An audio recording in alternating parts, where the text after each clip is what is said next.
어두운 골짝 지나가며 험한 바다 건너서 천국문에 이르도록 나와 동행하소서.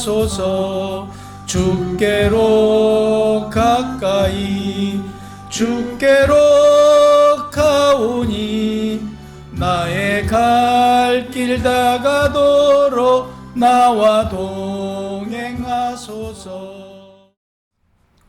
오늘은 하나님을 아버지라 부를 수 있는 특권에 대해서 말씀을 나누며 은혜 받겠습니다.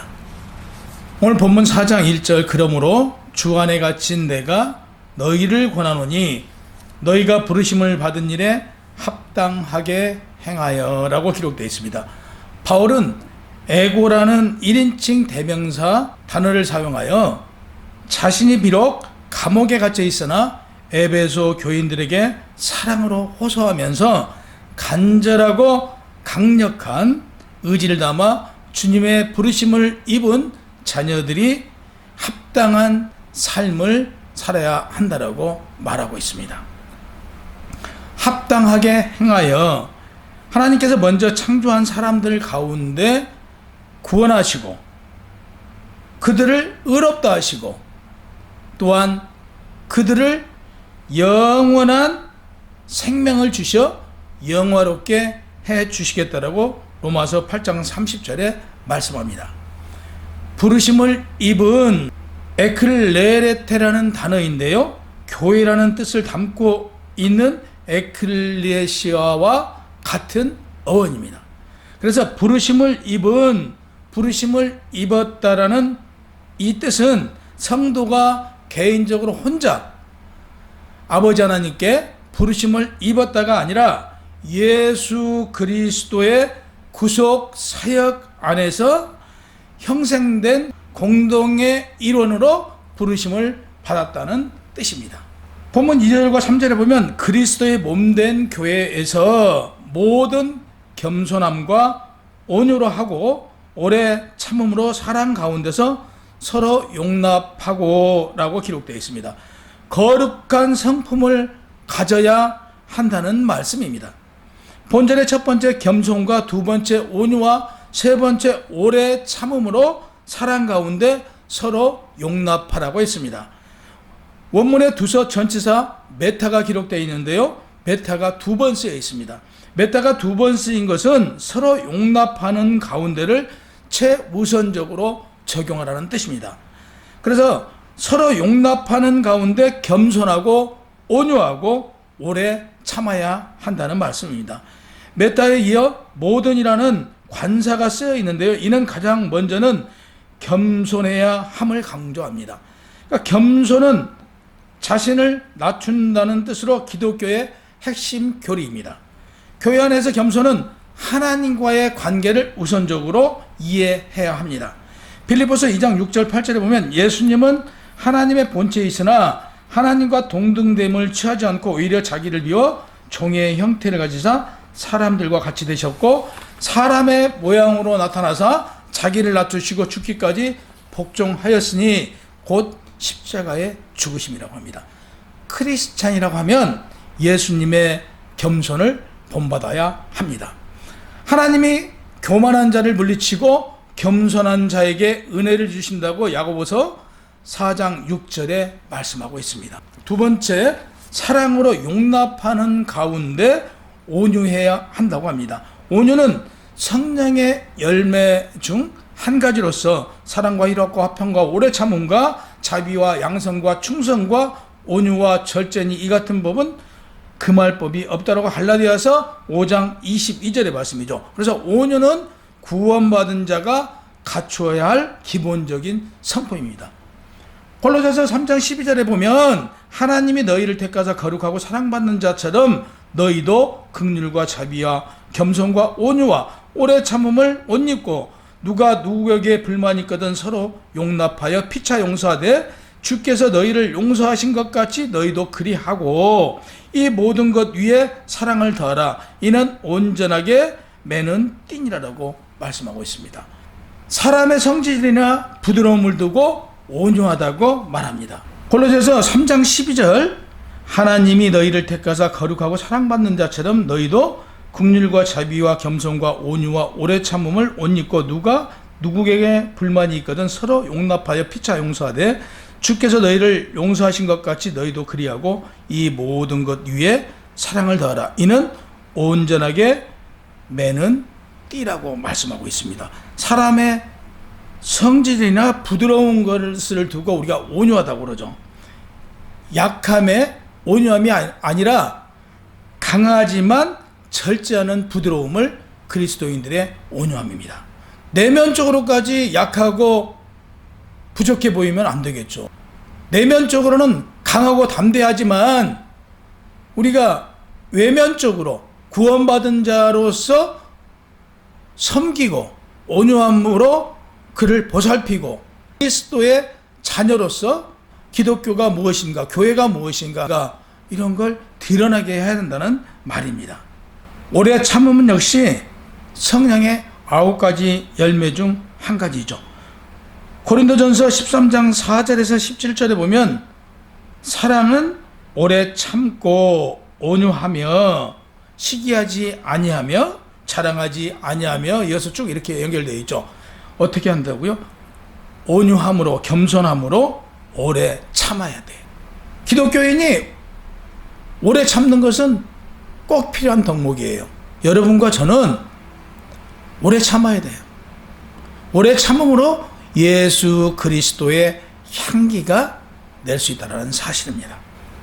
근데 오래 참음의 성품에 대해서는 에베소서 4장 11절에 말씀합니다. 그가 어떤 사람은 사도로, 어떤 사람은 선지자로, 어떤 사람은 복음을 전한 자로, 어떤 사람은 목사와 교사로 삼으셨으니 이는 성도를 온전하게 하여 봉사의 일을 하게 하며 그리스도의 몸을 세우려고 하심이라고 말합니다. 본절에서 몸은 교회를 나타내고 있습니다. 그럼 성도들을 하나님께서는 부르셨는데요.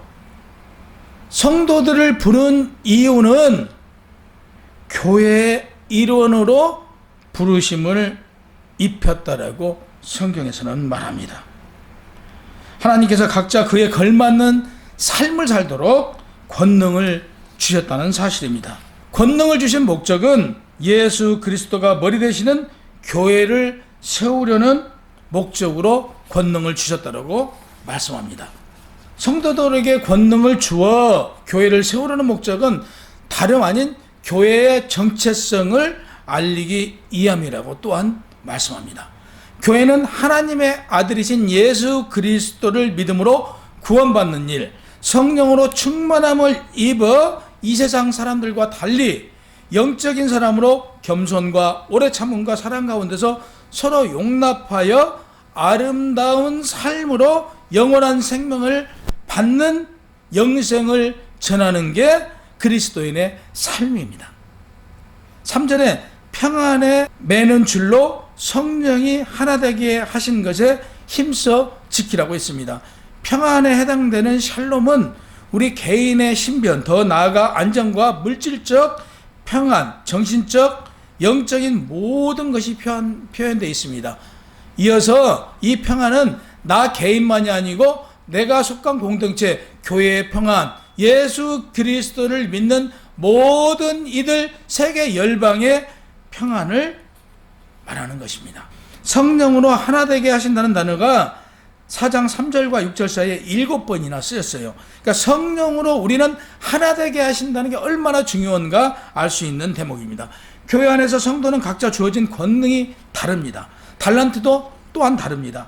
직임도 다릅니다. 성도들 간에 서로 이해관계도 없습니다. 그러나 사랑의 줄로 우리는 하나라는 얘기입니다. 그래서 서로 이해관계가 없지만 우리는 서로 이해하고 서로 용납하고 서로 감싸고 사랑 속에서 하나가 되어야 된다는 사실입니다. 그래서 그리스도의 구속 안에서 성령으로 하나 되게 하신 것을 지키기 위해 힘쓰라고 말씀합니다.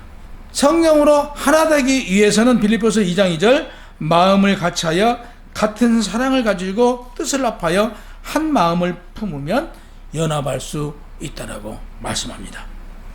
4절 몸이 하나요 성령도 한 분이시오. 이와 같이 너희가 부르심의 한 소망 안에서 부르심을 받았다라고 말합니다.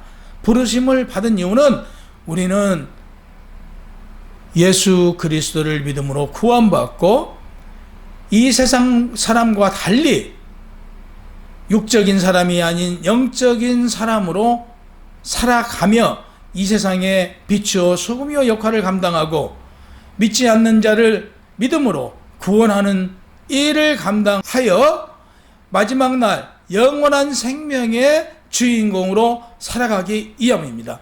우리는 복음을 이와 같이 예수를 믿어 구원받고 우리는 세상 사람과 달리 영적인 사람으로서 이 세상 물질이 아니고 영원한 천국을 그리워하고 영원한 천국의 사람으로서 살아가므로 우리는 마지막 날 영원한 천국의 주인공으로서 아버지 하나님을 아버지라 아버지 하나님과 예수 그리스도가 천국에 가셔서 예비해 놓으신 그곳에 가서 영생을 누릴 수 있다는 사실을 우리는 전하는 게 목적입니다.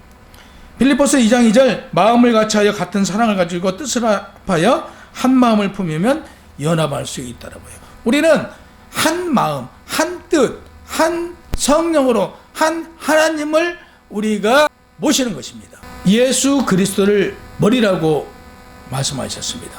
우리 성도를 몸이라고 표현했고 교회를 몸이라고 표현했습니다. 그래서 교회를 몸이고 성도가 지체라고 표현하기도 했죠. 그러면 예수 그리스도와 교회와 성도의 연합에 대해서는 인간의 언어로는 표현할 수가 없습니다. 예수 그리스도의 머리와 교회의 몸과 그 지체는 신비하고 비밀스럽기 때문에 우리 인간의 지혜로는 풀 수 없습니다. 이건 오직 하나님만 알 수 있는 신비스러운 결과이고 우리 지혜로 풀어낼 수 없는 일이라는 사실입니다. 우리 인간들은 다만 결과로만 알 수 있습니다. 성도인 우리와 예수님의 관계는 뗄래야 뗄 수가 없죠. 다시 말해서 예수님이 머리라고 해요. 사람의 머리와 몸을 분리하면 죽은 것이지 살 수가 없대요. 성도인 우리와 예수님의 관계는 뗄 수가 없는 관계에 있다는 것을 영원한 진리입니다. 요한복음 15장 15절에 나는 포도나무요 너희는 가지라 내가 내 안에 내가 그 안에 거하면 사람의 열매를 많이 맺나니 나를 떠나서는 너희가 아무것도 할 수 없습니다 라고 말합니다. 주님을 떠나서는요 성도는 아무것도 할 수 없어요. 하나님께 택함 받은 자 하나님으로부터 부르심을 입은 자는요 하나님을 떠나서 아무것도 할 수 없어요. 여러분과 저는 하나님을 떠나서 무슨 일을 한들 우리는 할 수가 없어요. 너희가 부르심의 한 소망 안에서 부르심을 받았느니라라고 그랬어요. 부르심은 하나님께서 우리를 불렀대요. 근데 하나님께서 우리를 어디로 불렀어요?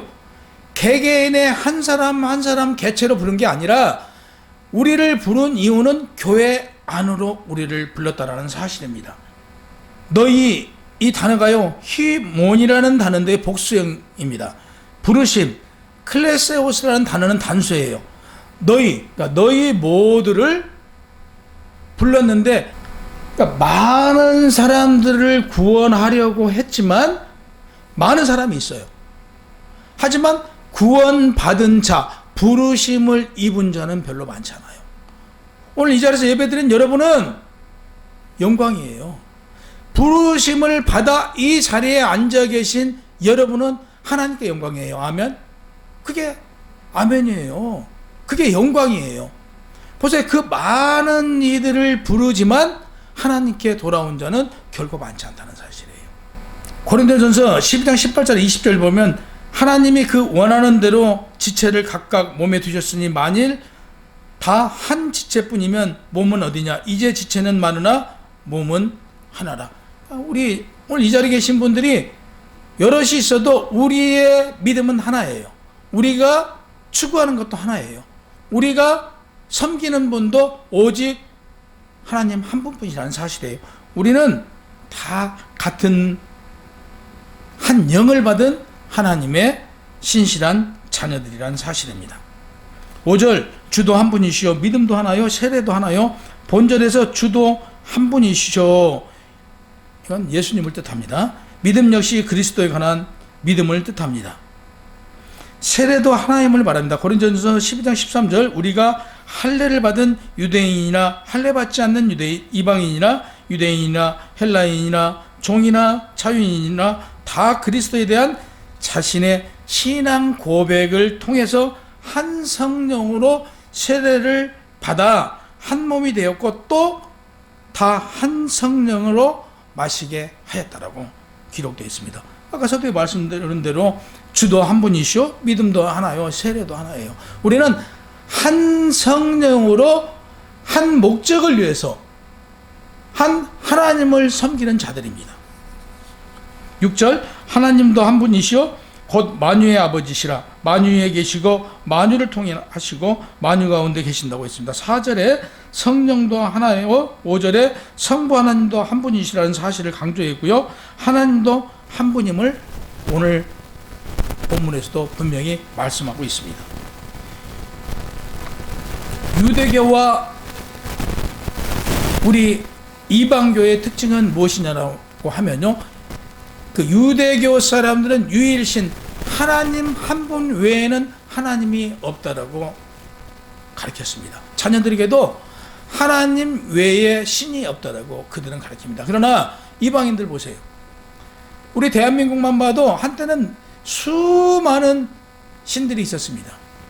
뭐 심지어는 산에 가면 산신, 바다에 가면 용왕신, 집에 오면 뭐 집신, 부뚜막에 가면 부뚜막신, 장독대 가면 장독대신, 얼마나 많았습니까? 일본의 경우에는 신이 약 800만 가지의 신이 있답니다. 그래서 하나님께서는 질투하시는 하나님이시잖아요. 출애굽기 20장 3절에 보면 너는 나 외에 다른 신을 내게 두지 말라. 너를 위하여 새긴 우상을 만들지 말고 또 위에 하늘에 있는 것이나 아래에 땅에 있는 것이나 땅 안에 물속에 있는 것이 어떤 현상도 만들지 말며 그것들에게 절하지 말며 그걸 섬기지 말며 나 내 하나님 여호와는 질투하는 하나님인 즉 나를 미워하는 자는 죄의 값대 아버지로부터 아들에게 3대까지 이르게 하려니와 나를 사랑하고 내 계명을 지키는 자에게는 1000대까지 은혜를 베풀어 주신다라고 해요. 3대까지 멸망받을 거예요? 아니면 1000대까지 은혜를 받으실랍니까? 1000대까지 은혜를 받는 여러분이 되시기를 주님의 이름으로 축원합니다. 여러분, 하나님이 누구예요? 하나님이 누구시냐고 물어본다면 아버지라고 답할 겁니다. 저 역시 하나님이 누구예요? 나의 아버지. 나의 아버지예요. 예수 그리스도를 믿음으로 말미암아 예수 그리스도의 구속의 은혜 속에서 하나님을 아버지라 부를 수 있었습니다. 로마서 8장 14절에서 15절 기록에 의하면 무릇 하나님의 영으로 인도함을 받은 사람은 곧 하나님의 아들이라. 너희는 다시 무서워하는 종의 영을 받지 아니하고 양자의 영을 받았으므로 우리가 아바 아버지라고 부르짖는다라고 기록되어 있습니다. 누구로 말미암아? 예수 그리스도로 말미암아 양자의 영을 받았어요. 양자의 영, 성령을 받음으로 우리가 하나님의 양자가 되었다는 사실이에요. 그래서 아바 아버지라고 부를 수 있습니다. 본절을 기반으로 하여 구원론적인 아버지라 칭할 수 있게 된 것입니다. 창조론적인 의미에서는 창세기 1장 11절 하나님이 이르시되 땅은 풀과 씨 맺은 채소와 각기 종류대로 씨 가진 열매 맺는 나무를 내라 하시니 그대로 되었더라 봅니다.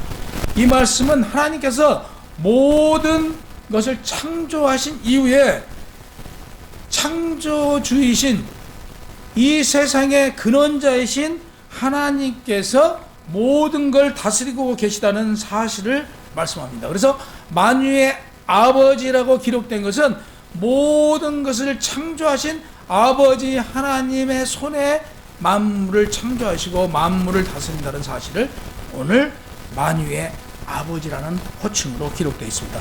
본절에 만유의 아버지는 구원론적인 의미보다는 창조론적인 의미에서 비중을 두고 기록했음을 우리는 알 수 있습니다. 만유에 계시고 만유를 통일하시고 만유 가운데 계시도다. 본 내용은 하나님의 속성, 초월성, 편재성 그리고 내재성을 말하는 구절입니다.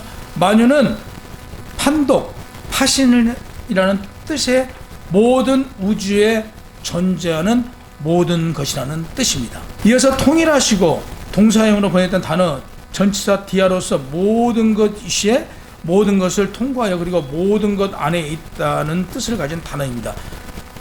하나님은요, 우주 만물 여기도 계시고 저기도 계세요. 어디에도 계시는 분이에요. 그러나 확실한 것은요, 에베소서 1장 11절 말씀에 의하면 모든 일을 그의 뜻의 결정대로 하시는 이의 계획에 따라 우리가 예정을 입어 그 안에 기업이 되었다라고 합니다. 우리가 기업이에요. 우리가 하나님의 기업입니다. 우리가 하나님의 기업으로, 하나님은 여기도 계시고 저기도 계시고 모든 이 세상 어디에 계세요. 그러나 단 하나님은 누구 안에 계세요? 우리 안에. 하나님은 여러분이 계신 그곳에 하나님이 계세요.